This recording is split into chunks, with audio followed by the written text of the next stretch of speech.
Hi, loves.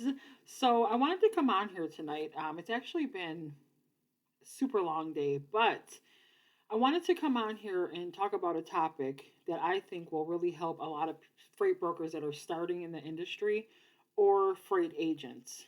Um, in the last 3 years, I have made a lot of mistakes that have helped me get to wins over time. And as I was making them, I was going back and looking at the mistakes that were made so that I can come back and be stronger than ever. So there's 5 things, and I wrote them down because if you're not failing, you're not learning. If you're not educating yourself, you're not learning. Okay? So number one, because I can go on and on. There's so many mistakes that I've made, so I had to kind of, get organized because I could talk all day about the mistakes that I made because I made a lot. And I'm not going to lie to you, I'm not going to sugarcoat it. I made a lot of mistakes in logistics in the last 3 years that got me to the wins today. Okay, so number one is not having a niche. Not having a niche is an issue. It can unorganize you, it can keep your mind all over the place. You have to dumb it down to one niche. It can be lumper. My niche is food. Anything that has to do with food, produce, meats, beverages. Beverages are my number one. A lot of my customers are beverage customers. In the beginning, I knew right away I needed a niche because if you're kind of the jack of all trades, you know what I'm going to say. You're the master of none, and that is an issue. Okay, so if you're going to pick a niche, you need to stick with that, learn everything you can about it, and just go really hard on that niche. Because when you hear people say are the niches, the riches are in the niches. That's what they say, and it's very true. I've learned so much about shipping food in the last 3 to 4 years that it's not even funny. Okay, um, for you, it might be different. It could be lumber, it could be retail clothing, it could be recycling. There's multiple niches to choose from in the logistics industry. Everything we see goes on a truck. Pick a niche, learn as much as you can about it, and customers slash shippers will know when you know your stuff. Okay, they can tell. So you need a niche. All right, number two, a lot of brokers do this because, and I know this because I've done it and I've seen other people do it. Taking any load and saying, okay, you don't have access to bulk trucks, and you don't have a lot of connections that are hazmat endorsed, but you still will tell a potential customer.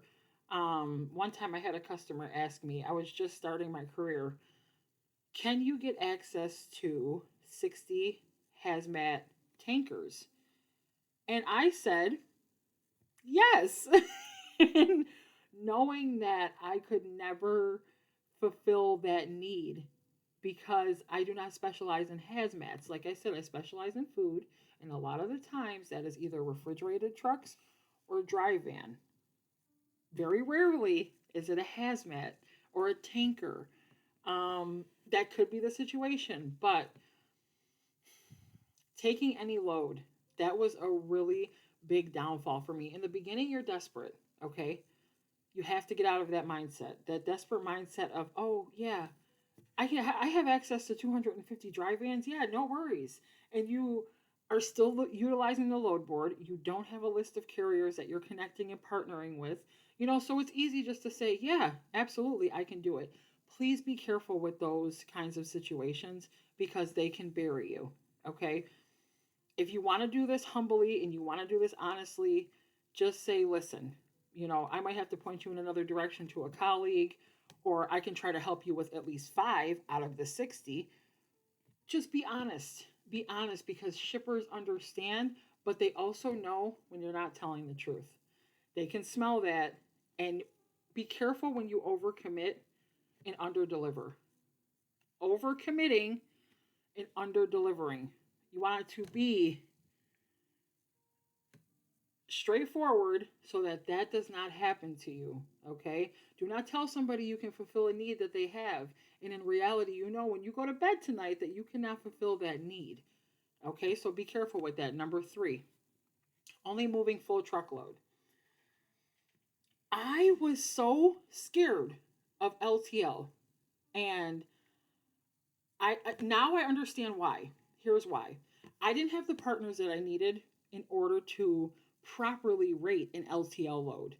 Okay? I didn't have the connections and the partners that I have now.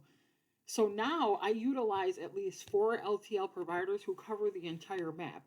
When I first started, I was very scared of the class of the freight, the density, um, what are accessorials? I was so uneducated on LTL that I just thought that I was going to be a full truckload broker for the rest of my days. Don't do that. You're leaving money on the table. Learn as much as you can about full truckload and LTL because a shipper can say to you, listen, yeah, we have full truckloads and they're all covered. We're good for the year. We're running contract lanes. We're good to go. But I have 4 lanes monthly that I move, but they're only partials in LTL. You can miss an opportunity not educating yourself on LTL. I was so scared of LTL. And when I really got into it, I still made mistakes, but my profit margins were much higher on an LTL load than they were on a full truckload. Okay, so do your research and do not be scared when somebody says, hey, we only have LTL.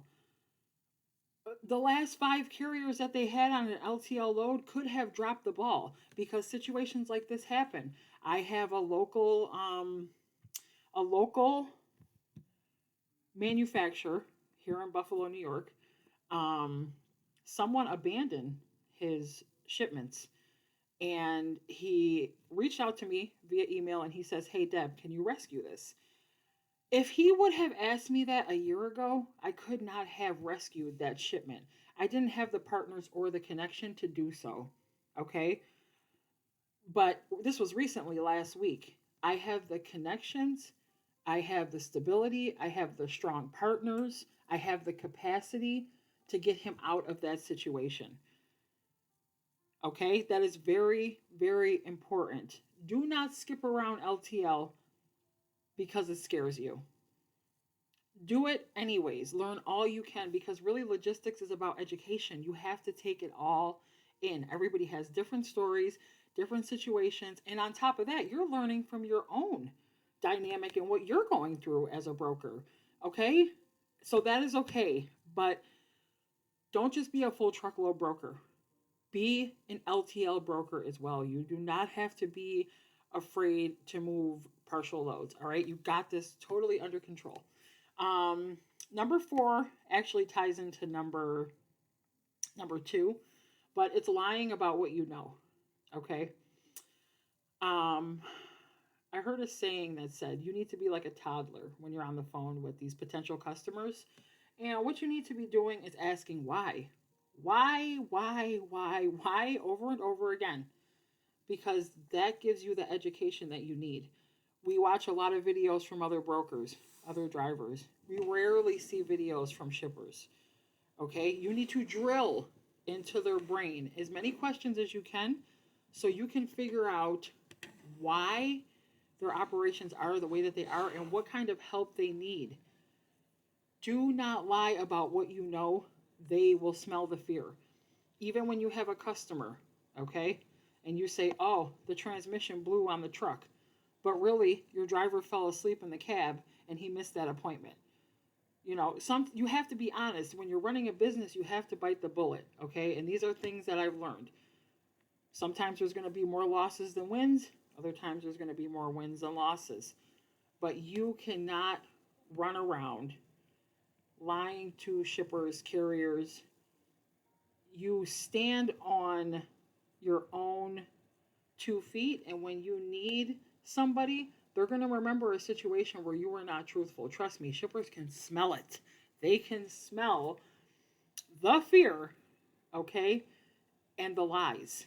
So you just be honest. Say, listen, I'm going to be honest with you. I don't know what a lumper fee is. I've never heard of that before. Can you explain to me what a lumper is and why you use it, they would respect that more than saying, oh, yeah, no, no, we deal with lumpers all the time. And then when it's time to submit a job that has a lumper involved, you have no clue what's going on. Okay? Be honest. Number 5, not using a CRM or a TMS system. You're going to make a lot of cold calls in your career, depending on how long you stick around for, honestly. You're going to make a lot of calls. Okay? It is so confusing to keep everything on a Word document. You know how confusing that was for me? So right now I have a Send TMS. It is $99 a month. And honestly, that's a great rate for everything that it does. Okay, building your own loads, tracking and tracing is my favorite because when my customers ask, hey, Deb, where's my shipment? All I have to do is pull up my transportation management system and say, hey, it's on the 33 headed towards the I-90, in Buffalo, New York. That's visibility. That's what customers want. Okay. CRM, that's your relationships. That's where you are submitting a customer, all their information, phone number, first name, last name, email. And I use HubSpot. HubSpot has a really super cool feature that is so awesome. You can email a customer, okay, any time of day. And when you email them, it saves it to my CRM, but it also shows me when this potential customer opened my email. Because with Google, you're just sending emails. You don't even know if these emails are being opened. So you don't know how to properly follow up with a customer because you have no clue if he even opened that email. So it's the fine line between, okay, am I following up or am I being annoying? I love that feature that you can see that your emails are being opened at what time. Are they consistently opening them at the same time every day? It gives you more visibility into when they're sitting down at their desk, when they're less busy. Okay, so those are my 5. Not having a niche. You need a niche. Taking any load. Stop doing that, okay? That goes along with number 4. Stop lying. Get more educated. Please ask smart questions. Just be a human. Only moving full truckload. Research LTL, please, and everything that comes with it, okay? And then just take the leap. And if you make mistakes, guess what? You learn just like me. Number 4, lying about what you know. Please stop doing that. Educate yourself, okay?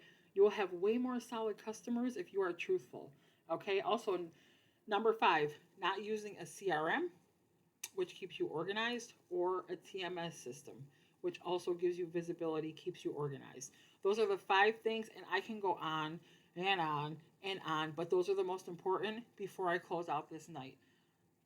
I know a lot of you are looking to open freight brokerages. A lot of you have this big plan, big idea. There are freight brokers out here who have made mistakes that they don't want you to make, but they also want you to understand and they just want to help. I am a broker that just wants to help. That's why this channel is important to me and it always will be. Um, I'm working on an ebook right now. It is called How to Start a Freight Brokerage in 7 Steps. So I will let you know when that launches. In the meantime, subscribe, like the live, and that brings more people in who are trying to start a brokerage who are just stepping into the trucking industry. So I'm glad I got a chance to talk with you guys tonight and really share how my mistakes have helped me grow. But please remember, it's okay to make mistakes.